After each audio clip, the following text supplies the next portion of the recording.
Omni-channel claims customer experience. My name is Stephen Applebaum. I'll be hosting and moderating the webinar this morning, and we're obviously going to be addressing the topic of connected claims, and this is a webinar that's being presented in the lead up to the Connected Claims USA Summit being presented next May in Chicago, and you can find more information on that coming your way. In the meantime, first of all, thank you for making the time in a busy week heading into the holiday period. We all appreciate it. We have two absolutely wonderful speakers and panelists here for you today who are going to be doing the bulk of the presentation. We will also have Q&A. We have a lot of time left at the back end of the webinar for Q&A to take your questions and get them answered. We have some live polling, which we always find very informative, that we will insert throughout the hour-long event this morning. And just in case anybody's wondering, recordings of the webinar will be going out to everybody who's registered today, starting in the next day or so. With that, I would like to introduce, and it's really my great pleasure to introduce our two presenters this morning. The first being Fausto Martin, the Vice President and Chief Claims Officer of the Auto Club Group. By way of background, Fausto is a highly accomplished claim executive and has been responsible for the claims operations of the Auto Club Group since 2007. The Auto Club Group is, in fact, the second largest AAA club in North America, and its affiliates provide membership, travel, insurance, and financial service offerings to approximately 8.5 million members across 11 states plus 2 U.S. territories, including Florida, Georgia, Iowa, Michigan, Nebraska, North Dakota, Wisconsin, Puerto Rico, and the U.S. Virgin Islands, most of Illinois, Minnesota, and Tennessee, and a portion of Indiana. The Auto Club Group belongs to the National AAA Motor Club Federation, with nearly 53 million members in the United States and Canada, whose mission includes protecting and advancing freedom of mobility and improving traffic safety. Our second presenter today is Kit Kiefer, the Communications Manager for Berkshire Hathaway Travel Protection. And again, by way of background and context, Kit is a veteran insurance marketer and a communications professional who currently directs social media, research, and marketing product development at Berkshire Hathaway Travel Protection. Kit has worked with the National Football League, the Major League Baseball Players Association, as well as Goldman Sachs. He has set up competitive intelligence programs for 3 unique market verticals and pioneered the use of predictive modeling in dental insurance at Delta Dental of Wisconsin. Kit has written a dozen books, served as a travel writer for the New York Times, and edited the world's largest Pokemon magazine. Kit has a master's in communication from the University of Wisconsin at Stevens Point. So please silently welcome our speakers, and with that, I'm going to reintroduce Fausto Martin to share some of his remarks with us. Fausto? Thank you, Stephen. Good afternoon or good morning, everyone, depending on where you are. And I'm going to take a shot at discussing omni-channel claims customer experience, what it means, how we get there, and what we need to do, or what you need to do about it. First, I'd like to take us back a little bit about the word omni-channel. And I think we can all agree that originally we started hearing about omni-channel in marketing and in sales discussions. Now it's coming into the claims environment. You know, and what's really driving this idea of omni-channel is really the smartphone and the power of the smartphone today. And I look at my smartphone today and I realize it's probably 10 times more powerful than the first laptop I had, you know, many years ago when I got started in this industry. And what we really need to start thinking about from a claims perspective is omni-channel just the next buzzword, or is it something real? And in my view and in our view here, it is real. It is a real experience for our customer. So we are taking a crack at, and we all should be meeting our customers' needs, but we're taking a crack at moving omni-channel for us from just messaging and media to the product research, to the services, to the personal preferences of our customer. So omni-channel is the future. It's really about providing that your customer with a seamless experience despite the channel that they choose, whether that channel is online, mobile, phone, whether it's walking into the stores or the bricks and mortars.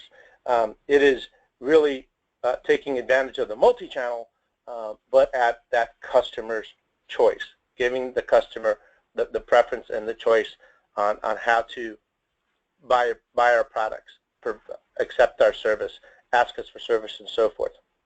It is, in one view, fully integrated multi-channel. When we talk about the power of the smartphone and we talk about the power of connectivity with the member, an MIT writings beyond the checkout cart had suggested that 80% of prices are checked online. There's $12 billion in sales on a smartphone. There's over $1 trillion of commerce influenced by the web. And when we think about a claim experience and really the power of the smartphone and the power of the information that goes back and forth to the customer that we have yet to tap, that's really where the potential is. When we think about omni-channel and a seamless customer service experience, we need to start shifting our business capacity, our business view from the business objective to what I like to call the user objective. What's good for the company, what's good for the customer. What are our goals and objectives? What does the customer want? It's actually wearing the member's hat or putting yourself in the member's shoes, and that is what allows us to meet their needs in this ever-changing world that we are in today. To me, the challenge is becoming the next disruptor, right? And we've had some claims disruptors in the past, and when we think about those claims disruptors in the past, and we think about the disruptors of today, we realize that when it comes to delivering customer service on the claim side, our disruptor, the things that we've done, really don't give us too much of the wow moments. For example, the disruptors today in the last couple of years, and who knows, maybe by this weekend they'll all be old news. But if you think about disruptors, and if you think about the way that they've dealt with the customer and interacted with the customer and provided the customer the choices, let's look at the largest transportation or taxi company, right? They don't own a taxi, Uber. Let's think about the largest accommodations provider. Well, they don't own real estate or hotels, Airbnb. Let's think about the largest movie house, right? They don't own a single theater. That's Netflix. Those are disruptors. Our challenge in claims is becoming that next disruptor. It's becoming that company that takes this level of customer interaction and fulfilling their needs and matching to their choices. And I think that's where, when it comes to claims, we've actually not been as disrupting as some of these other areas or some of these other industries. Fausto, I'd like to give you a chance to catch your breath for a moment while I answer a question we've had from several members of the audience.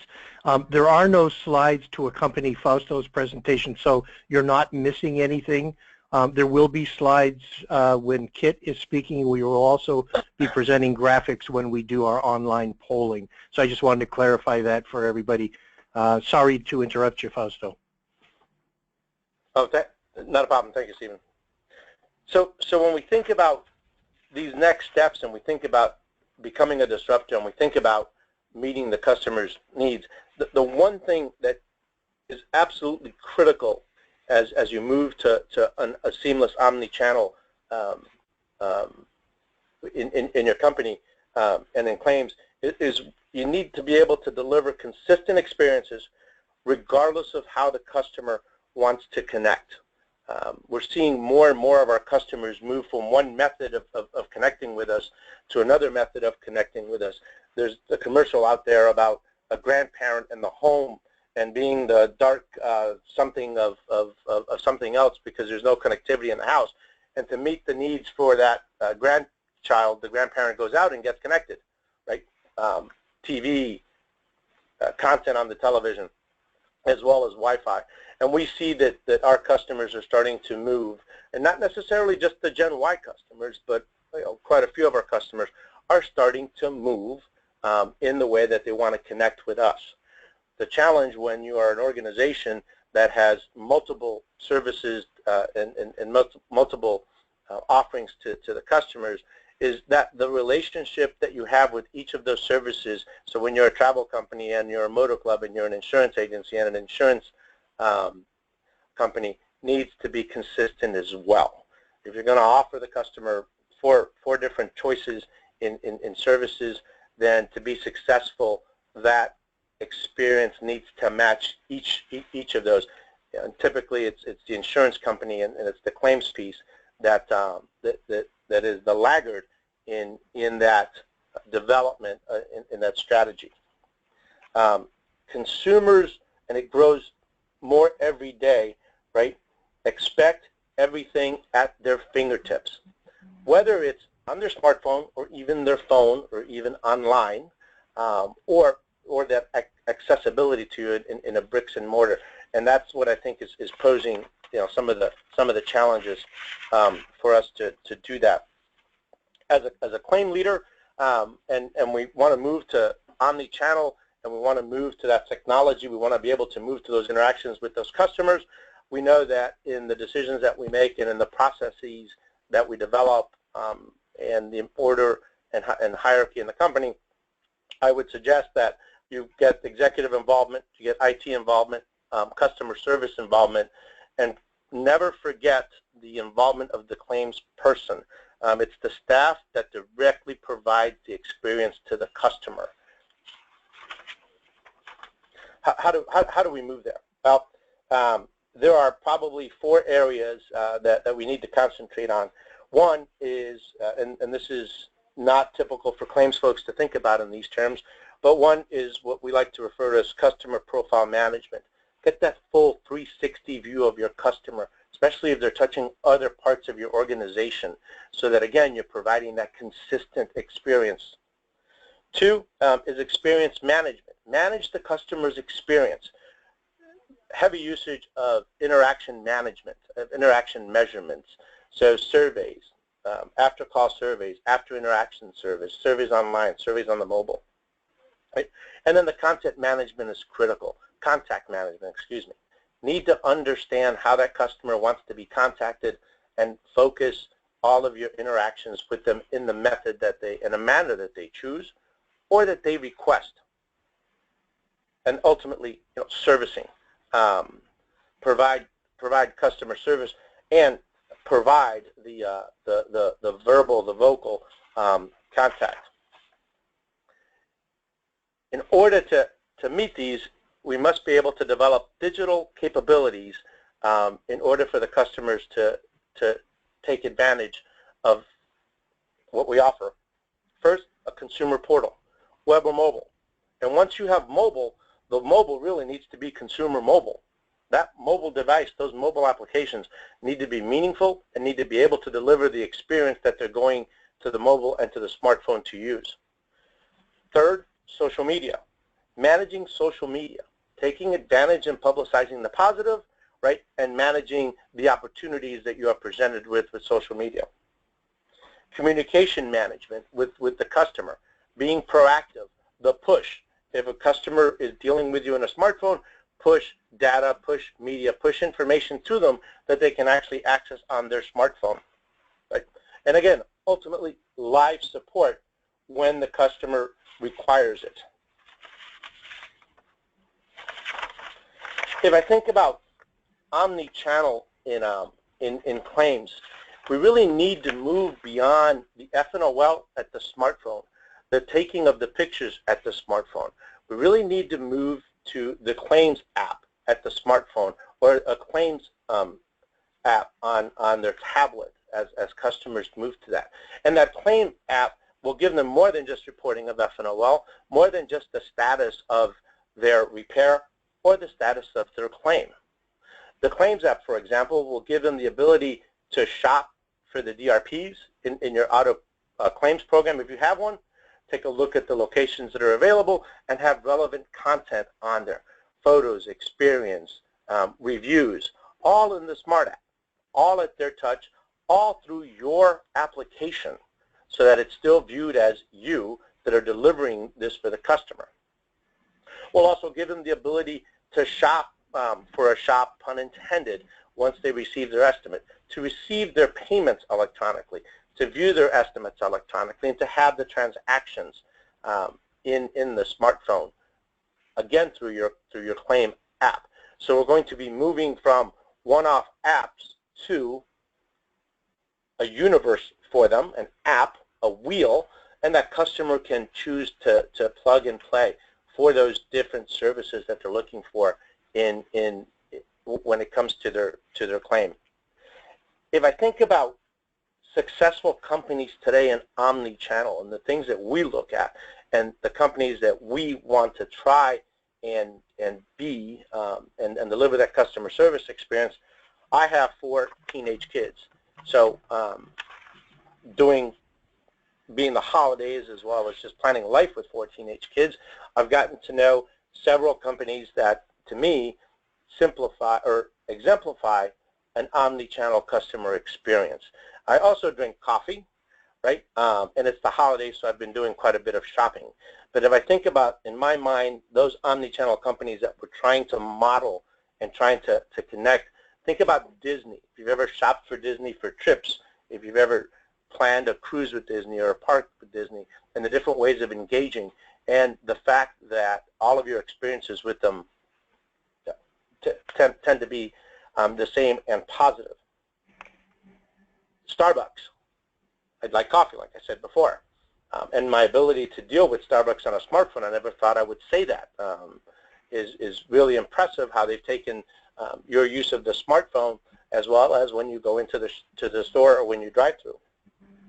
REI, which is another company that takes the experience from the smartphone, and when I go to the store, there's everything that I found on the smartphone that I was able to pre-shop, even order information and order pickup at the store. To me, gives me that ability of thinking, it started here, and that's what I chose to complete the process, and I had options every way.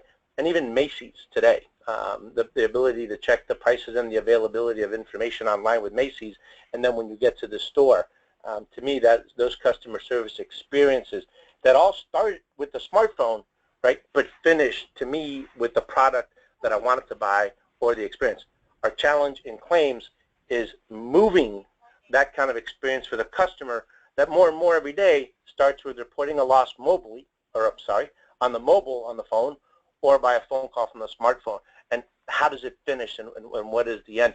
And if it's seamless to the customer, then I think you've had a successful steps towards seamless omni-channel customer experiences and claims. Thanks, Fausto. Very interesting indeed. Again, a reminder, we're going to do some live polling now, then we're going to introduce Kiefer, and we'll have time for Q&A at the end. We've already received a number of questions online from you. Just use the panel on the right-hand side of your screen in the chat area, in the question area, to submit any questions you have, and they'll be saved until the Q&A period. So I'd like to do some live polling and ask a couple of questions. I always find this a very interesting part of the webinar, very revealing. Since we have over 600 people here, these answers will be quite meaningful, or as some people say, statistically valid. Sam, if we may, we'd like to put up question number 1, which is, which line of business has the greatest penetration of mobile self-service claims now in 2016, in your opinion? And it's between auto, homeowners, life, or accident and travel. and we will give everybody 15 seconds to answer, and we'll see the results in real time here. So please start responding, and we'll do a 15-second countdown.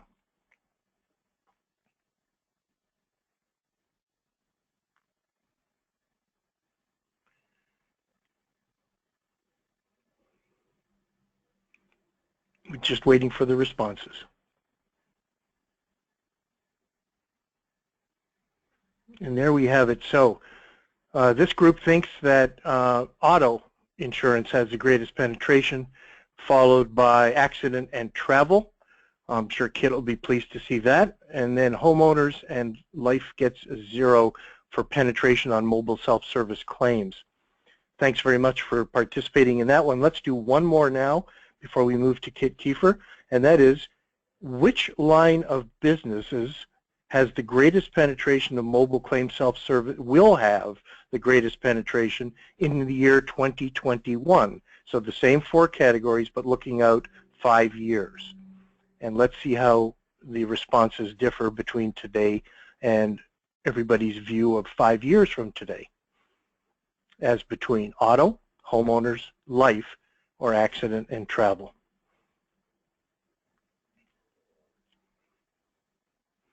Just waiting for the responses. And we actually have a very different outcome 5 years from now, in that while auto continues to be dominant, homeowners has moved into second position with a strong 25% of penetration in mobile claims self-service. Accident and travel follows, and life has some penetration at 3%. And by the way, these results will be part of the recording of this webinar that will be distributed to everybody following the event. So don't worry about having to try to scribble these down too quickly. Thanks for that, Sam. And with that, I'm going to reintroduce Kit Kiefer. You know, we're all very familiar with auto insurance. We're not equally familiar with travel and protection insurance, and perhaps with Berkshire Hathaway Travel Protection. When I learned about the company and what they do and how they do it, and specifically how they manage claims, I was quite frankly intrigued, and I think you will be too. So with that, Kit, if you wouldn't mind starting by just telling us a little bit about the business of Berkshire Hathaway Travel Protection, then into your presentation. Sure thing. Thank you, Stephen, and thank you, Fausto, for really kind of laying the groundwork. Berkshire Hathaway Travel Protection is a pretty young company, especially as insurance companies go. We've only been in existence now for 2 years, and we were started actually, and what makes it very pertinent for this webinar is that we were really started from the claims experience backwards. And what I mean by that is that the people who really founded the company started on the premise that, what if we could pay a traveler when they're in the airport? What if we could determine that his flight was canceled, that his flight was delayed, that he missed a connection, and that we could pay him right away for those kinds of travel inconveniences? And that was the genesis of what has become Berkshire Hathaway Travel Protection. And one of the reasons why I was so excited to hear Fausto's speech is he really did a great job of laying the groundwork for what I want to talk about. You know, Fausto talked about, you know, here's some of the reasons why you want to do it. What I want to talk about is what's the payoff for doing it, because there's lots of compelling reasons from a business standpoint and from a consumer standpoint. It's the kind of thing that they want. But what's the real payoff in doing this and investing in having this seamless omnichannel claims experience? And I'm going to get to that, but I'm saving it for the end. So you'll have to just bear with a couple of slides first. And as I move through this, excuse me, there we go. So let's talk a little bit about our volume of claims. So since May 2014, when we started out, we haven't had a ton of claims volume, right? 4,400 claims, that's probably a month's work for Fausto.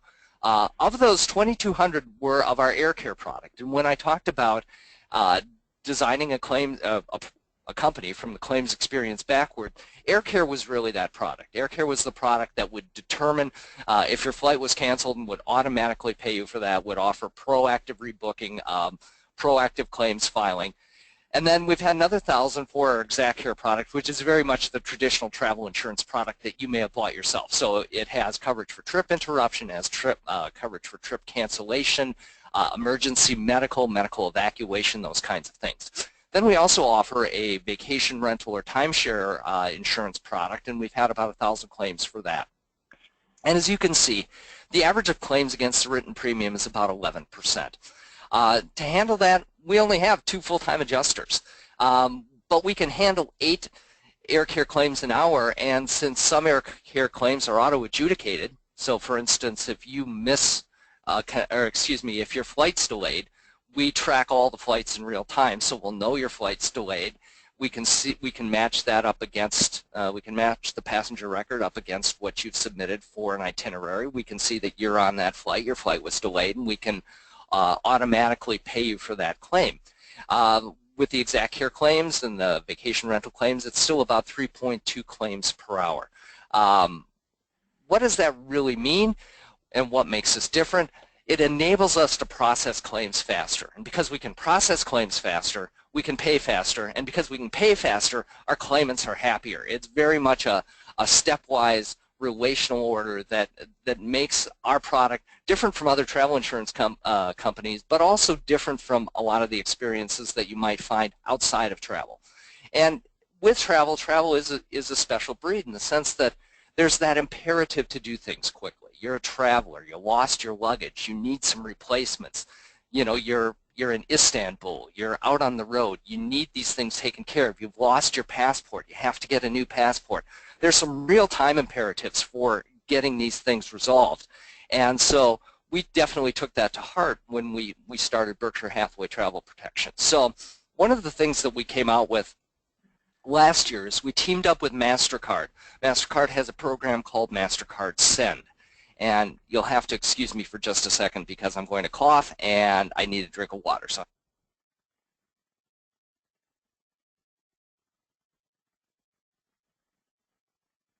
thanks. I've been fighting a cold for the last couple of days. So we teamed up with MasterCard Send to do something called BHTP Burst. And what BHTP Burst really is it's a payment platform that lets you decide how you want to be paid. So many people still want to get a paper check in their mailbox at the end of their trip. It's more convenient for them, whatever. We can offer that. But we also offer direct deposit. We also offer payment through PayPal. But we can also send payments in a matter of seconds through MasterCard Send to a checking account via debit card. So if you are traveling and you do need that cash from your claim, you can have it literally in less than a minute once that claim is processed. And there has to be that caveat once the claim is processed, because in many instances, for many types of insurance, that can really be the sticking point. It's not so much the payment that's the issue, it's the processing. Excuse me again, just.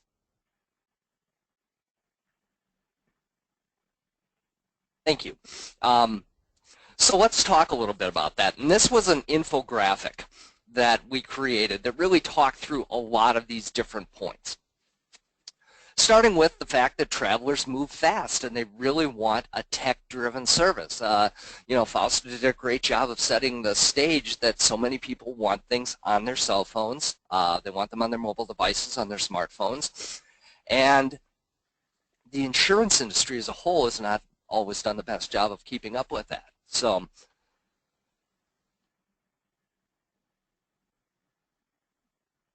it's very much a paradigm where you fill out paper forms and you submit paper receipts, and if you don't save all the receipts, then you can't get reimbursed. You know, it is a rather older model. So with Berkshire Hathaway Travel Protection, we said, okay, you can file a claim through the app. You can do the photos, we call it pick and a click. You can take pictures of receipts, you can send them in. You can fill out claim forms via the app. You can go to our website and you can fill things out. You can submit things via email. You can call us. So lots of different ways to get that FNOL into the system. And then again, as I mentioned, through BHTP Burst, we have lots of ways that you can you can get paid. So as Fausto said earlier, you know, it's all about consumer choice. Well, this is how we enable consumer choice. But really, none of that is any good if you don't process claims in a very speedy manner. So for us, the industry average is 45 days to process a claim. Our average is 9 days. And that doesn't include the payment time. That's just 9 days in-house. And then you add payment in seconds on top of that. And you can see where it's a significant advantage. Plus, and Fausto also alluded to this, you can get your claim status with a few clicks. We can give you your flight tracking. We can respond. We have omni-channel customer service, so we can respond via tweet, Facebook message, web chat, text, in addition to phone and email. So we can communicate your way. We can let you file a claim your way. We can pay you your way. And we can do it faster than the rest of the industry. And this was really our goal when we started Berkshire Hathaway Travel Protection, was we wanted to be able to do this. And you can see at the bottom of this slide, 95% of people who make claims walk away satisfied. Let's dive into that a little bit more, because I'm the research guy and the numbers are really important to me. So when I look at the numbers, we have NPS scoring, and as Fausto said, just like Fausto's business, we really survey our people a lot. We want to know how they feel, would they recommend us, and so forth. So when we go to the NPS, and to me this is fascinating, and it's not something you see in a lot of other types of insurance. So when we ask people, would you recommend us, the standard NPS question, and we do it on a 5-point scale, not on a 10-point scale like some other people do. If you haven't had a claim with us, 66%, 2/3 will say, yeah, I'll definitely recommend you to somebody else. Another 21% say, yeah, I probably would. And that's a 2-box score of 87.67, which is good, very good. I have no, I'm very happy with that. When you go to people who have had a claim paid by us, that number goes up to 81% definitely will recommend us, 15-point swing. Another almost 9% probably will recommend us, meaning that 90% of people who have had a claims experience with us where we have paid a claim would recommend us to somebody else. And I find this to be just a wonderful statistic. I'm just thrilled when I see this number every time, because it shows that it makes a difference, right? We want to go through all this. We want to deliver this omni-channel experience, but does it really make a difference? Yeah, it makes a difference. You can see it in the NPS. It makes a huge difference.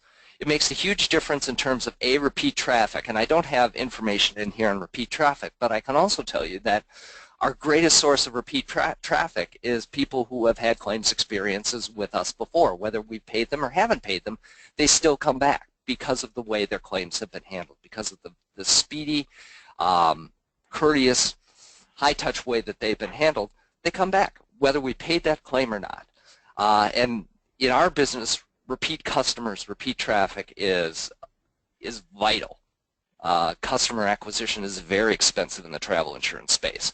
So we want those repeat customers, and now we've determined what the key is to doing it, and that is delivering that great claims experience. So with that, I'll just pass it back to Stephen. I thank you for your time, and look forward to answering your questions. Thanks very much, Kit. Appreciate that. That was interesting information for sure. I'm going to put up 2 more live polling questions before we get into our open Q&A, and they will be questions about which strategies and technologies your company is using today in claims in any meaningful way. There's actually 2 questions. There was too many items on the list to include in one question, so this same question will be repeated in the next slide poll. But please answer this one first. Which of these strategies or technologies is your company, the company with which you're associated today, using in claims in a meaningful way? And that includes telematics, claim segmentation and workflow based on predictive analytics, capitation for any third-party claim services of any kind, and capitation simply means a fixed fee for a particular service, automated claims status text messaging out to policyholders, or chatbots? Any of those five, which of those five is your company using in a meaningful way today? Let's look at the answers. And looks like claim segmentation, which actually has been around for a while even before predictive analytics, is leading significantly, including the predictive analytics, followed by automated claim status text messaging to policyholders. That one's a little stronger than I would have expected. Then followed by telematics, which we know is gaining ground, although I would suspect that these answers are coming from some of our international attendees, because we haven't seen a lot of telematics in claims in North America as yet. Capitation and chatbots are both seeing use in claims, which is encouraging. So thank you for answering on that one. And now we're going to repeat the question with 5 different categories, 5 different technologies, and which of these strategies or technologies is your company using today in claims in a meaningful way? And these include auto injury causation assessment tools, drone images for catastrophe or property claims of any kind, fraud detection or deterrence using social media data and information, and visual fraud pattern recognition software, perhaps in claims or in SIU. So looking for answers on those 4. And almost evenly matched fraud detection and deterrence using social media takes the lead amongst this group, which I find surprising and encouraging. Drones catching up quickly here, and then evenly split auto injury causation and visual fraud recognition software. Thank you all for answering those, and I'm sure you agree with me that these responses are interesting, especially given the large number of people responding. So with that, I'm going to move to the Q&A portion. We have a question here, and I'm not sure. I'm going to probably ask it of Kit initially, and then Fausto, if you think you want to add to it or answer it at all, you could do so. The question is, are there any concerns with respect to HIPAA and the telephony side of the omni-channel solution? So I think what this questioner is getting at is, given the constraints of privacy around health information being shared electronically, does that in any way change your approach to the telephone aspect of omni-channel experience? Kit, maybe that might apply more to your products than to Fausto, although I know there's a casualty dimension to this too. So Kit, you first, if you have a response. What I would say along those lines is that's something that we took into account from the start, and actually having omni-channel customer service where there are more secure ways than the telephone of communicating information. Actually, from my standpoint, having come from Delta Dental where HIPAA was, we lived and breathed HIPAA, to here at Berkshire Hathaway Travel Protection where it's a little less of a concern. It's not something that every claim deals with, but still having that omni-channel capability on the customer service side and enabling multi-channel submission and multi-channel dialogue, I think really is a boon from a HIPAA standpoint in terms of our compliance, as opposed to something that's a concern for us. It makes things easier. It doesn't necessarily make things more complex. Thanks. Fausto, anything to add around HIPAA and compliance issues or concerns? Stephen, when we talk about changing the method of delivering or receiving information from our customers, first and foremost, when it comes to HIPAA, that's at the top. So if we are in any way hesitant or have questions about the security of that information and the privacy of that information, then you don't do it until you're ready to do it today. And we face numerous HIPAA issues and questions just with Michigan PIP, for example, and on the casualty side as well. You really, there's just so much medical information out there. But if you're not ready to do it or not 100% confident in maintaining that privacy and that compliance, then you really can't do it. Okay, thanks. And a reminder to all our attendees that you can submit questions in the right-hand panel under the question box. which we'll answer as many as we can. I'll continue to take them as long as time permits. But before I do, Kit, I wanted to follow up with you. I noticed in your presentation, one of your comments was that your primary method of communication is email. However, you're using the omni-channel experience in so many other dimensions. Do you also support text messaging or use text messaging in any way, or is it strictly email between you and your customers? It is text as well, and we also do a number of push notifications. So very much if you have an airline app and you get push notifications on your flight status, we have similar notifications to tell you if you're delayed or if a claim has been filed on your behalf or your claim has been paid. So we also make heavy use of push notifications and text as well as email. Great. Thanks so much for clarifying. I have a question I'm going to ask of each of you. Fausto, I'll ask you first, and then the same question to Kit. And the question is, in your experience, what are the top one or two, or perhaps three things, if you wish, that typically separate an excellent customer claim experience from a negative one? Fausto, you first. Okay. To me and in our experiences, that's one, delivering on expectations that you set, and two, keeping the customer informed. That's what, to us, differentiates an excellent customer claim experience from a negative one. Thanks. Kit, how about on your side? Well, from the customer standpoint, it's having a claim paid. That's the number one thing.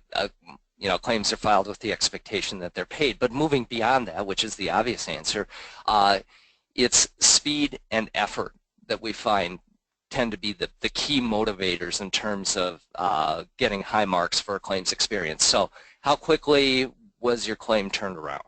And how much effort did you have to expend to file that claim? And the effort measurement is really something that's, it's not effort compared to boiling an egg, it's effort compared to filing other types of claims, because most of our travelers have had experience with other travel insurers and know what it takes to file a travel insurance claim. So when they evaluate us on the terms of the effort required to file a claim, it's the effort required compared to other travel insurers. So how much did they have to expend compared to what they've done in the past? That tends to be a real mark of delineation in terms of defining that really great customer experience regarding claims.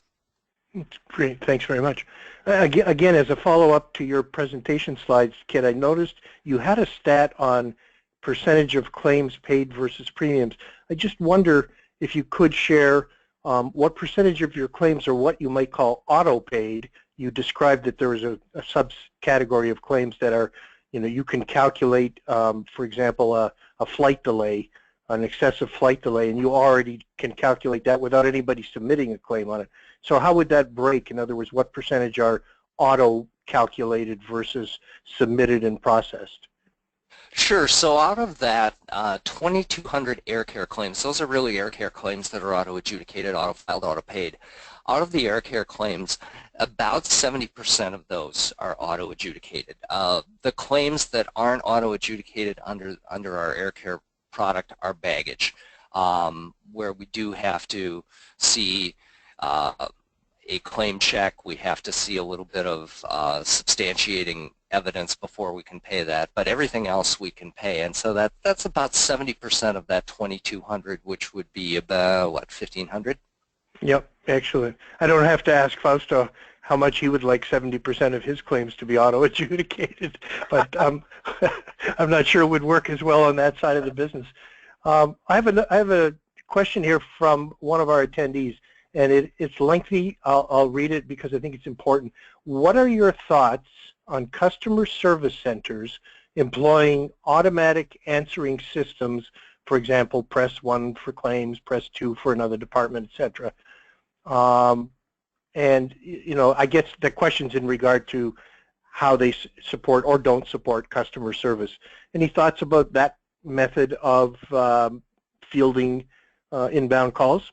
Either of you can answer, or both. Kit, I'll start with you.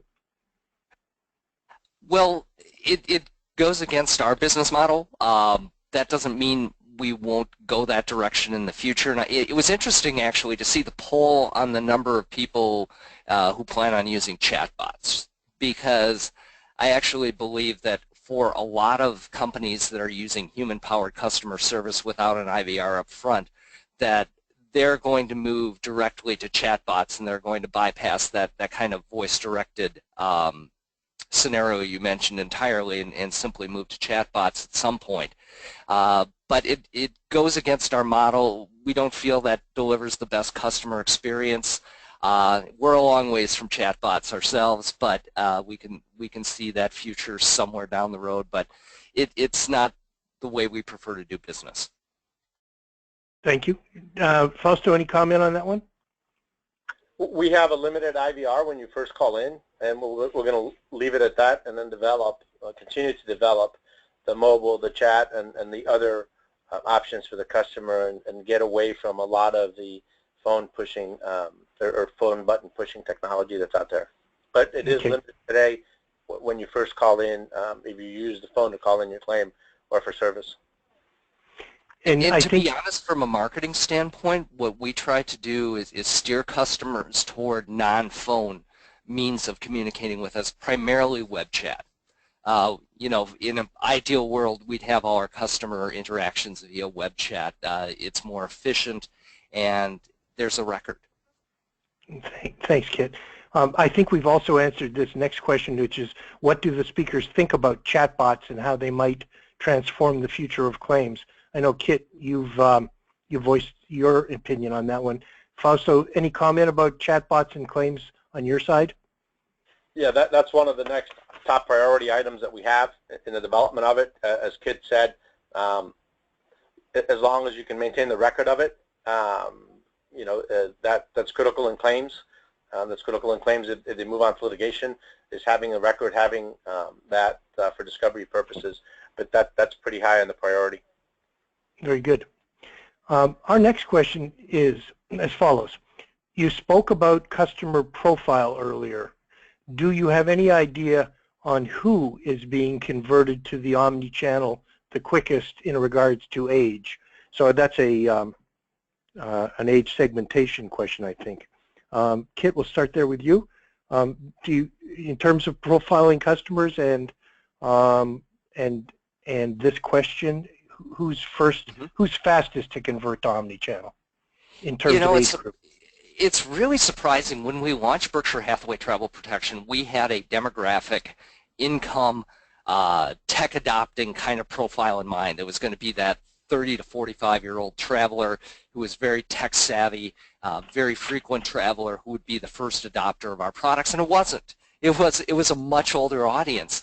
But with that said, their level of tech sophistication is not too far below what we had originally anticipated from our initial persona of the ideal BHTP buyer. So, you know, the age demographic is not as important toward tech communication as we thought it would be for our group. Now, you have to realize we're dealing with people who are very savvy travelers who probably have a Delta app, who have an Amex app, who have a lot of different apps on their phone because they're frequent travelers or business travelers, and they're used to traveling in this mobile-centric kind of fashion. Okay, thanks. You know, that goes along with a lot of the research I've seen that contrary to what we might have thought going in, millennials are not the whole story here in terms of technology adoption. Absolutely not. It really cuts across. It's almost more of a economic and education breakdown than it is an age breakdown. Fausto, you've got a broader group of members and policyholders, perhaps, that covers the entire spectrum of, you know, driving age. Any comments or observations about adoption of some of your advanced omni-channel technologies amongst demographic groups? Yeah, on the claim side for us, it's been more of the millennials, more of the younger group. For the rest of our products, it's more around the economics. It's more around the income and education piece of it. But for us, it's clearly been the younger member insured that wants the text, wants the email, wants the chat, wants to take the pictures. We do work on that to try and figure out, again, this is part of that customer profile management, right? Figure out quickly how your customer wants for you to deal with. But for us on the claim side, on my side of the fence, it's definitely the younger group.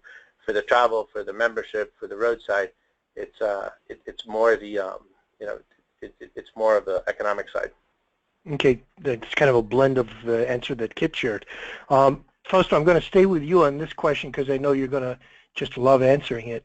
It is, will omni-channel claims management replace the need for physical investigation or inspection of a loss? I don't believe so. As far as the investigation of the loss, on the inspection, I think we're getting to the point of connecting the member with the photos that they can take. We really need to do a lot more integration on the backside with the manufacturers of the cars to be able to draw data from the car to telling us what hurt, right? See, because the car can't tell you what's hurt. You have to look at it, and from a customer taking pictures, you may miss some things. So I think that one's a little bit farther out for it, but I don't think that it will, at least in the foreseeable future, take the place of some investigations that you have to do. One of the questions that I was asked recently in another meeting was, do you really need adjusters anymore and investigators for scenes? Can you use drones? And so that was kind of, wow, at an accident scene, using the drone, how will that work? How will that work with, with you needing somebody there to pilot the drone? Ideally, if you knew the accident happened, you got called from the scene, you can dispatch a drone, I guess. So that's part of a changing world of how we investigate claims and how we inspect damages in car scene and even homes. Well, and that brings up something, Fausto, I've been actually dying to ask you, and that is how you anticipate the Internet of Things, as you referenced the car telling you where it hurts. How is that going to change your business? I could be very honest and tell you that it's going to require a lot more Advil on my part because it's going to change my entire workforce, and it's going to change my processes in a very disruptive way. But we really don't do enough talking directly to the car and the diagnostics until we actually get cars into shops and so forth. So I think that's one of those disruptors that's coming out, both from a car, as well as even on the home claims themselves. It's that use of technology to improve quality, to improve consistency, and to expedite the claim. That's the next disruptor. Thanks. I'm going to give you both a bit of a break as I watch us coming up to about 7 minutes to the hour here. I'd like to get our last live polling question in before I return with a few more audience questions, if I may. And that one is on the screen now. Which of these claims metrics is the most important from your perspective? So we're asking for the one most important claims metric. Probably not a totally fair question, but we ask it anyway, and we'll be looking forward to the responses here. So is it claim cycle time, which is measured from first notice to close? Is it the NPS score on a claim? Is it a percentage of post-claim policyholder retention? Is it dollar severity on a claim, or percentage of supplemental claiming activity?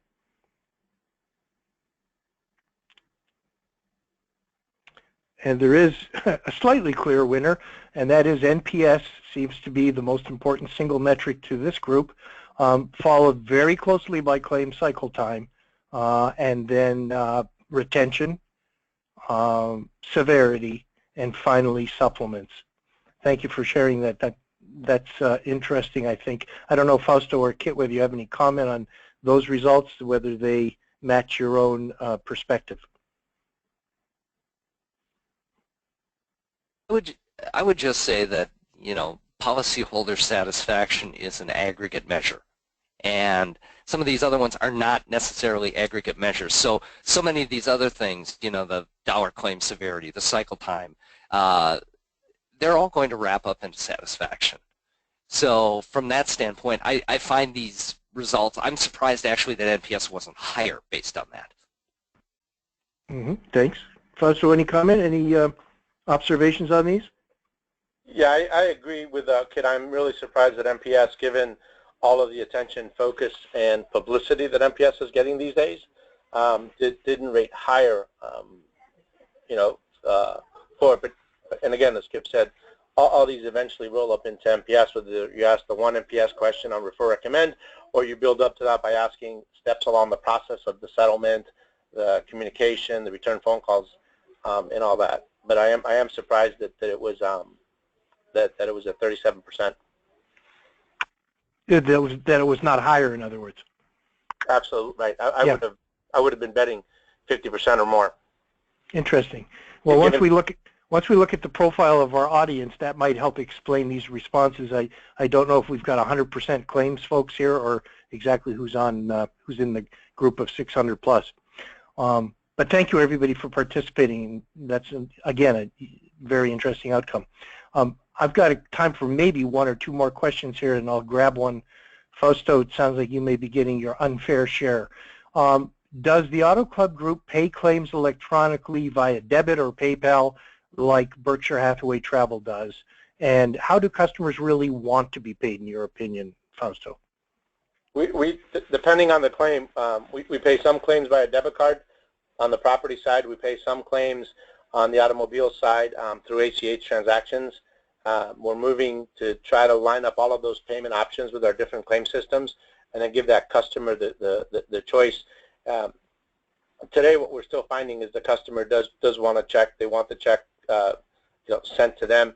On the auto side, especially if they haven't picked a shop, and so that they can decide what they want to do with the car. We still find that to be, while it's shrinking a bit, we still find that to be the preferred choice. So paper checks aren't going away anytime soon. No, and I think some of that has to do with the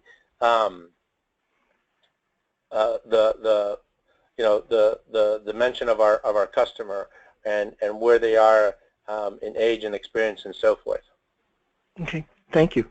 I've got one last question for each of you. If you ask you, try to answer them in about 60 seconds each, so we can keep ourselves on schedule. The question is this, and Kit, I'm going to ask you first. Looking ahead just a few years and considering all the market forces that are impacting insurance, what aspects of your claims environment and the related customer experience do you see changing the most over the next few years?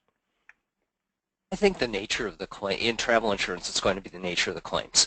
So for instance, baggage claims will soon be a thing of the past thanks to near-field communication and some of the tracking devices that airlines are already putting into place. So you take a huge chunk of your claims, your claims volume, you take it right out. Also, I think more and more disruptors are going to come up with non-insurance ways of handling some of the things that travel insurance currently handles. So that's going to take another bite of claims volume out. So you're going to be looking at different types of claims, a different claims volume profile, and then again, how quickly are you going to be able to respond to complex medical claims, evacuation claims, which are going to be about the only kinds of claims that are going to be left in this new travel insurance landscape. Thank you. And Fausto, your response. I mentioned part of it in my talking points. We're going to see more 360 views of the customer, even at the claim desk today. We normally don't see that, but we're going to see more of a 360 view of the customer, all the relationships that we have with that customer across all of the products, how they interacted, how their experiences were, so that we can really understand both what that customer's expectations are, what their past experiences were, and how we really need to deliver at this experience. And it's the same thing for our sales and our travel folks. So it's a really much more holistic 360 view of that customer. Thanks, Fausto, very much. I want to thank all of our attendees from around the world. I want to thank Insurance Nexus for presenting the webinar. Definitely want to thank Fausto and Kit for answering all of our questions and enlightening us on seamless omni-channel claims customer experience. And I hope to see all of you or many of you at the Connected Claims USA Summit in Chicago next May 24th and 25th. Thank you. Have a great day and have a wonderful holiday season, everybody, and a safe one.